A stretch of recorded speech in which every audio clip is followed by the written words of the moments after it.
Sampai kapan kamu mau memelihara rasa bersalah itu seperti hewan peliharaan di dalam kepalamu?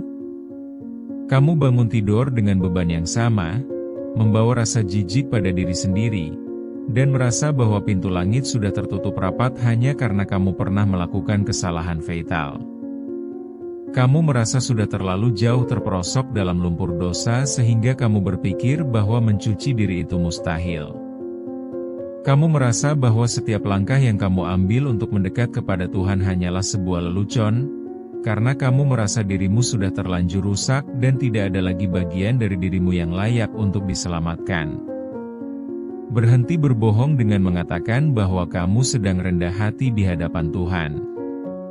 Sebenarnya, kamu hanya sedang sombong karena merasa dosamu lebih besar daripada kemampuan Tuhan untuk mengampuni. Kamu sedang mencoba mengambil alih peran Tuhan dengan menentukan siapa yang layak dan siapa yang tidak layak mendapatkan kasih sayang-Nya. Bangun dan lihat dirimu di cermin, karena rasa putus asa yang kamu peluk itu bukan bentuk taubat, tapi bentuk pelarian dari tanggung jawab untuk memperbaiki diri. Kamu lebih memilih merasa hancur daripada harus bersusah payah mendaki jalan pulang, dan itu adalah bentuk pengkhianatan terhadap rahmat-Nya yang luas. Mari bicara jujur tentang rasa sesak yang kamu rasakan setiap kali mendengar suara adzan atau melihat orang lain beribadah dengan tenang. Ada bagian dari dirimu yang berteriak bahwa kamu adalah penipu, seorang munafik yang hanya berpura-pura baik di depan manusia sementara di dalam sana ada bangkai masa lalu yang membusuk. Kamu merasa seperti orang asing di rumahmu sendiri, merasa tidak pantas bersujud karena dahi yang kamu tempelkan ke sajadah itu terasa terlalu kotor untuk menyentuh bumi yang suci. Kamu merasa seolah-olah ada tembok transparan yang memisahkanmu dengan orang-orang beriman lainnya, membuatmu merasa terisolasi dalam kegelapan yang kamu buat sendiri. Kamu terjebak dalam siklus yang menyiksa, di mana kamu ingin berubah tapi di saat yang sama kamu merasa tidak punya hak untuk berubah. Kamu mengira bahwa dengan terus-menerus menghukum diri, merasa sedih, dan mengurung diri dalam penyesalan, itu sudah cukup untuk menebus kesalahanmu. Padahal, rasa sedih yang tidak membawa perubahan tindakan hanyalah bentuk lain dari pemuasan ego, sebuah drama emosional yang membuatmu merasa menjadi korban dari masa lalumu sendiri. Kamu menikmati rasa sakit itu karena rasa sakit itulah yang membuatmu merasa seolah-olah sudah membayar hutang dosamu. Padahal itu semua sia-sia jika tidak ada langkah nyata untuk kembali. Realitanya, rasa tidak layak ini adalah jebakan paling berbahaya yang pernah ada. Setan tidak perlu lagi menggoda kamu untuk berbuat dosa baru jika dia bisa membuat kamu merasa terlalu kotor untuk meminta ampun. Dia hanya perlu membisikkan bahwa kamu sudah terlambat, bahwa kamu sudah terlanjur rusak, dan bahwa Tuhan tidak akan mau menerima sampah seperti kamu. Dan bodohnya, kamu mengamini bisikan itu dengan sepenuh hati tanpa pernah mencoba mencari tahu tentang luasnya rahmat Tuhan. Kamu lebih percaya pada kebohongan setan daripada janji Tuhan yang mengatakan bahwa Dia mengampuni segala dosa bagi siapa saja yang mau kembali. Kamu menghabiskan malam-malammu dengan overthinking tentang semua hal buruk yang pernah kamu lakukan. Kamu mengingat setiap kata kasar, setiap pengkhianatan, dan setiap maksiat yang kamu lakukan saat kamu merasa hidup ini tidak ada artinya. Kamu membayangkan semua itu sebagai tembok raksasa yang memisahkan kamu dari cahaya. Padahal tembok itu sebenarnya terbuat dari asap yang bisa kamu tembus hanya dengan satu langkah kecil menuju sujud yang jujur. Kamu terlalu fokus pada besarnya gunung kesalahanmu, sampai kamu lupa bahwa yang kamu hadapi adalah pencipta gunung itu sendiri, yang mampu meratakannya dalam sekejap jika kamu mau bersimpuh. Ada ketakutan yang mendalam bahwa kamu tidak akan pernah bisa benar-benar bersih. Kamu merasa bahwa meskipun kamu menangis darah, noda itu akan tetap ada dan akan menghantuimu sampai akhir hayat. Kamu membandingkan dirimu yang rusak dengan orang-orang yang terlihat suci, tanpa sadar bahwa setiap orang membawa luka dan rahasianya masing-masing di balik pakaian yang rapi dan senyum yang tenang. Kamu hanya melihat sampul luar mereka, sementara kamu melihat isi dalammu yang berantakan, sehingga kamu merasa menjadi satu-satunya orang yang paling buruk di dunia ini. Kekecewaanmu pada diri sendiri telah berubah menjadi identitas. Kamu tidak lagi melihat dirimu sebagai manusia yang pernah salah, tapi kamu melihat dirimu sebagai kesalahan itu sendiri. Kamu berhenti mencoba karena kamu takut jika kamu mencoba dan tetap gagal. Rasa sakitnya akan jauh lebih hebat daripada rasa sakit saat kamu menyerah sekarang. Kamu memilih untuk tetap di dalam kegelapan karena di sana kamu tidak perlu merasa malu atas kotoranmu. Kamu menciptakan zona nyaman dalam penderitaan, menganggap bahwa rasa malu adalah satu-satunya pakaian yang pantas kamu kenakan sampai ajal menjemput. Namun, sadarlah bahwa merasa tidak layak adalah bentuk kesombongan yang tersembunyi. Kamu seolah-olah berkata bahwa dosamu begitu perkasa sehingga mampu mengalahkan kasih sayang Sang Pencipta. Kamu sedang meremehkan kemahakuasaan Allah dengan menganggap bahwa ampunannya punya batas, dan kamu adalah orang pertama yang melampaui batas itu. Ini adalah tragedi terbesar dalam hidupmu. Kamu lebih percaya pada dosamu daripada percaya pada Tuhanmu. Kamu menempatkan egomu di atas rahmat-Nya, merasa bahwa penilaianmu terhadap dirimu sendiri lebih benar daripada penilaian Tuhan yang Maha Pengasih. Bayangkan seorang pria yang setiap hari berangkat kerja dengan pakaian rapi, tersenyum pada rekan kantornya, dan terlihat seperti warga negara yang teladan. Namun, setiap kali dia masuk ke dalam lift atau duduk sendirian di meja kerjanya, pikirannya melayang ke sebuah kejadian 5 tahun lalu yang menghancurkan hidup seseorang. Dia ingat bagaimana dia berbohong, bagaimana dia mengkhianati kepercayaan orang tuanya, dan bagaimana dia menghabiskan masa mudanya dengan hal-hal yang sekarang membuat dia ingin muntah jika mengingatnya kembali. Beban itu tidak pernah hilang. Dia hanya belajar cara menyembunyikannya di balik kemeja putih yang disetrika licin. Dia merasa hidupnya adalah sebuah kebohongan besar yang sewaktu-waktu bisa meledak, membuat setiap pujian yang dia terima terasa seperti ejekan tajam di telinganya. Setiap kali dia mencoba untuk sholat, pikirannya akan berbisik bahwa syalatnya tidak akan diterima karena hatinya masih penuh dengan sisa-sisa kegelapan itu. Dia merasa seperti seorang aktor yang sedang memainkan peran orang syalih, sementara di dalam hatinya dia merasa seperti sampah yang tidak berharga. Dia sering melihat teman-temannya bercerita tentang hidayah dengan wajah berseri, sementara dia merasa hidayah adalah barang mewah yang tidak akan pernah bisa dia beli dengan sisa hidupnya. Dia merasa ada jarak yang tidak terlihat namun sangat tebal antara dirinya dengan Tuhan, sebuah jurang yang tercipta dari tumpukan kesalahan masa lalu yang tidak bisa dia maafkan sendiri. Dia merasa bahwa setiap kali dia mengangkat tangan untuk berdoa, tangan itu terlalu hitam untuk menembus langit. Atau bayangkan seorang perempuan yang menghabiskan waktu bertahun-tahun terjerumus dalam pergaulan bebas yang merusak harga dirinya. Dia tahu dia salah, dia tahu dia telah melampaui batas yang tidak seharusnya, dan sekarang dia hidup dalam bayang-bayang ketakutan bahwa semua rahasianya akan terbongkar. Dia ingin kembali belajar agama, ingin mulai menutup aurat, dan ingin bersujud dengan tenang, tapi setiap kali dia mencoba, ada suara di kepalanya yang mengejek bahwa dia terlalu kotor untuk sekadar memegang buku doa. Dia merasa seperti pakaian yang sudah terkena noda tinta permanen, tidak peduli berapa kali dicuci, noda itu tetap ada dan terlihat jelas oleh semua orang, terutama oleh Tuhan. Dia merasa bahwa sejarah hidupnya telah menuliskan kata gagal dengan tinta yang tidak bisa dihapus oleh air mata manapun. Dia sering terbangun di tengah malam dengan dada yang sesak, merasa bahwa dia adalah produk gagal yang tidak punya tempat di surga. Dia melihat cermin dan tidak lagi melihat seorang manusia, melainkan melihat kumpulan dosa yang berjalan. Dia merasa bahwa setiap doa yang dia panjatkan hanya akan memantul kembali karena langit sudah menutup pintunya untuk orang seperti dia, sehingga dia lebih memilih untuk menjauh dari lingkungan yang baik agar tidak merasa semakin terasing.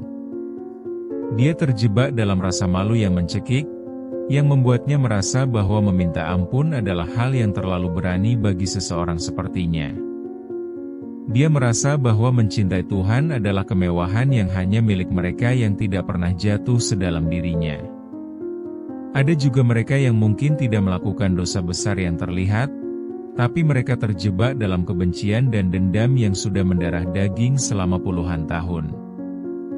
Mereka tahu bahwa menyimpan benci itu salah, tapi mereka merasa sudah terlalu lama berada di jalan itu sehingga tidak tahu lagi bagaimana cara untuk memaafkan dan dimaafkan. Mereka merasa hati mereka sudah membatu, terlalu keras untuk bisa disentuh oleh kelembutan iman, sehingga mereka memilih untuk tetap menjadi pribadi yang dingin dan pahit. Mereka merasa sudah terlambat untuk menjadi lembut, sudah terlambat untuk menjadi penuh kasih, karena kebencian telah menjadi napas mereka setiap hari. Mereka takut bahwa jika mereka mencoba membuka hati, kekosongan di dalamnya akan menelan mereka hidup-hidup. Kalian semua memiliki satu kesamaan, yaitu kalian membiarkan masa lalu mendefinisikan siapa kalian hari ini. Kalian menganggap bahwa lembaran hidup kalian sudah penuh dengan coretan tinta hitam yang tidak bisa dihapus, sehingga kalian berhenti menulis cerita baru. Kalian lebih memilih untuk mengubur diri hidup-hidup dalam penyesalan daripada mencoba menggali jalan keluar, hanya karena kalian takut bahwa di ujung jalan itu, kalian tetap tidak akan diterima. Kalian memenjarakan diri sendiri dalam sel yang kuncinya sebenarnya ada di tangan kalian, tapi kalian terlalu takut untuk memutarnya karena sudah terlalu nyaman dengan rasa sakit yang kalian ciptakan sendiri. Kalian lupa bahwa Tuhan tidak melihat siapa kamu di masa lalu, tapi siapa kamu yang sedang berusaha pulang saat ini. Tapi dengar ini serius. Apakah kamu benar-benar percaya bahwa Tuhan yang menciptakan seluruh alam semesta ini, yang menguasai triliunan bintang dan galaksi, tidak mampu mengampuni satu manusia kecil yang tersesat? Apakah kamu berpikir bahwa luasnya rahmat Tuhan itu lebih kecil daripada tumpukan dosamu? Jika kamu merasa tidak layak, itu bukan karena Tuhan menolakmu, tapi karena kamu sendiri yang menolak untuk percaya bahwa kamu masih punya harapan untuk pulang. Kamu sedang mencoba mengecilkan Tuhan agar sesuai dengan rasa putus asamu, padahal Tuhan itu maha besar, melampaui segala logika kegagalan yang kamu miliki. Berhentilah mengukur kasih sayang Tuhan dengan standar manusia yang penuh batas.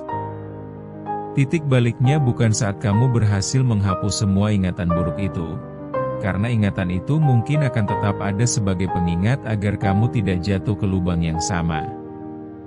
Titik baliknya adalah saat kamu berhenti mencoba menjadi sempurna dan mulai menerima bahwa kamu adalah hamba yang butuh ampunan. Kamu tidak perlu menunggu menjadi suci untuk kembali kepada Allah, karena justru kamu kembali kepadanya untuk dibersihkan. Tidak ada orang yang terlalu kotor untuk meminta maaf, dan tidak ada dosa yang terlalu besar untuk dimaafkan oleh Sang Pemilik ampunan. Kamu bukan sedang menuju ke tempat yang menuntut kesempurnaan, tapi kamu sedang pulang ke pelukan yang menerima segala kerapuhanmu tanpa syarat. Bayangkan jika kamu terus berlari menjauh hanya karena merasa kotor, maka kamu akan mati dalam keadaan kotor. Apakah itu yang kamu inginkan? Menutup buku kehidupanmu dengan label sebagai pendosa yang putus asa? Tentu tidak. Satu sujud yang jujur, satu tetes air mata yang tulus karena menyesal, dan satu keinginan kuat untuk berubah adalah kunci yang bisa membuka pintu manapun yang kamu kira sudah terkunci rapat selama bertahun-tahun. Pintu itu tidak pernah benar-benar tertutup, kamu hanya terlalu takut untuk mengetuknya karena merasa tanganmu penuh noda. Padahal, justru tangan yang bernodalah yang paling dirindukan untuk dibersihkan dan digenggam olehnya.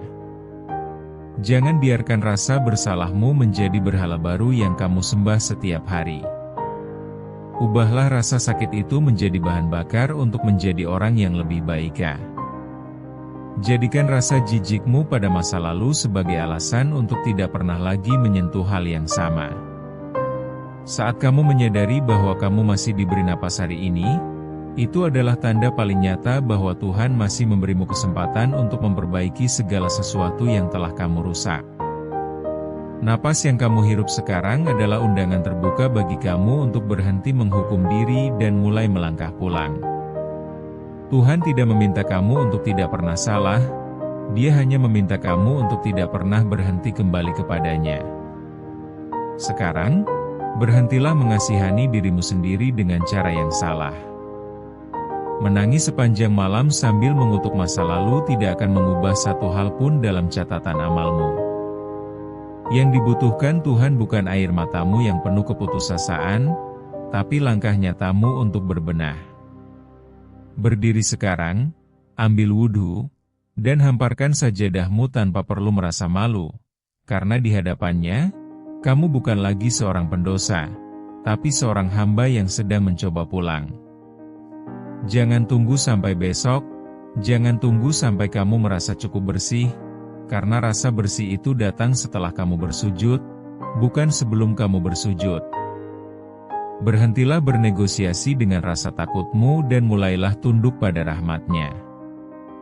Jangan beri ruang bagi bisikan yang mengatakan bahwa kamu terlambat. Tidak ada kata terlambat selama jantungmu masih berdetak dan napasmu masih mengalir. Lawan rasa tidak layak itu dengan keberanian untuk memulai lagi dari nol. Jika kamu jatuh lagi, bangun lagi. Jika kamu tersesat lagi, cari jalan pulang lagi. Jangan pernah biarkan satu detik pun berlalu tanpa usaha untuk menjadi lebih baik dari dirimu yang kemarin, meskipun kemajuannya terasa sangat lambat. Tuhan tidak melihat seberapa cepat kamu sampai, tapi Dia melihat seberapa keras kamu berjuang untuk kembali kepadanya di tengah badai rasa bersalahmu yang menderu. Perjuanganmu untuk pulang adalah ibadah yang sangat dicintainya. Ingat, dunia tidak butuh orang yang merasa paling suci, tapi dunia butuh orang yang pernah hancur dan berhasil bangkit kembali untuk menginspirasi orang lain. Masa lalumu yang kelam adalah sekolah terbaik yang mengajarkanmu tentang arti ampunan dan kerendahan hati. Jadi, berhenti menghukum dirimu sendiri dan mulailah berdamai dengan kenyataan bahwa kamu manusia yang bisa salah, namun kamu juga manusia yang punya hak untuk dimaafkan. Kamu tidak diciptakan untuk menjadi sempurna, kamu diciptakan untuk menjadi hamba yang terus berusaha memperbaiki diri. Jangan biarkan dirimu menjadi tawanan dari kesalahan yang sudah lewat, karena masa depanmu jauh lebih berharga daripada masa lalumu yang kelam. Bergeraklah sekarang, atau kamu akan menyesal selamanya karena membuang waktu hanya untuk merasa tidak layak. Jangan biarkan hidupmu berakhir dalam penyesalan yang sia-sia. Pulanglah sekarang, bawa semua luka itu, bawa semua noda itu, dan biarkan kasih sayang Tuhan yang mencucinya sampai bersih. Kamu layak untuk dimaafkan, kamu layak untuk memulai lembaran baru, dan kamu layak untuk merasakan ketenangan yang selama ini kamu kira sudah hilang. Berhentilah berperang dengan dirimu sendiri dan mulailah berjalan menuju cahayanya. Pulanglah sekarang. Pulanglah dengan segala kehancuranmu. Pulanglah dengan segala air matamu. Pulanglah, karena pintunya selalu terbuka lebar, tidak peduli seberapa jauh kamu telah pergi, tidak peduli seberapa dalam kamu telah jatuh. Kamu tidak akan pernah terlalu kotor untuk kembali ke rumahnya. Benar-benar pulang, tanpa ragu, tanpa tapi, dan tanpa rasa takut yang menghambatmu. Percayalah, pelukannya jauh lebih luas dari segala kesalahanmu. Berhentilah berlari menjauh, karena sejatinya Dia sedang menunggumu dengan tangan terbuka. Jangan biarkan egomu membisikkan kata mustahil, karena bagi Tuhan, tidak ada yang mustahil bagi hamba yang datang bersimpuh dengan hati yang hancur. Pulanglah, pulanglah, dan temukan kembali dirimu yang hilang di dalam luasnya ampunan-Nya.